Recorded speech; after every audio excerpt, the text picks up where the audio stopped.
Адно з 12 галоўных праваслаўных святаў па-сапраўднаму з'яўляецца гістарычнай падзеяй у хрысціянстве. У гэты дзень Ісус Христос незадоўга да свайго распяцця ператварыўся перад вучнямі на гары Фавор і паказаў ім царства Божие. Пра гэты цуд распавялі 3 евангеліста – Матфей, Марк и Лука. Господь тем самым укреплял своих учеников перед своими страданиями, показывая им вот это необыкновенное чудо. И для нас очень важно, для каждого христианина, чтобы мы знали, что для того, чтобы жить со Христом, для того, чтобы вместе с Ним быть в Царстве Небесном, нам необходимо и в этой жизни сопострадать Христу, нам необходимо подражать Христу в Его крестном подвиге. Але для кожнага праваслаўнага подзвіг можа быць розным. Прыхаджане адзначаюць, што для іх гэта адно з самых светлых і чыстых святаў.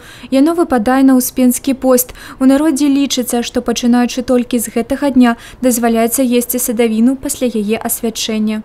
Сегодня такой большой праздник, Спас, как бы вот с детства, я еще помню, с мамой ходила в церковь, всегда освещали яблочки. Они уже готовы, как бы говорится, кушать их можно. По зову сердца, наверное. Пришли на праздник, чтобы послушать батюшку, преобразиться. С мыслями совсем. Возраст уже такой, надо думать о будущем. Действительно, на душе праздник получается. Вот.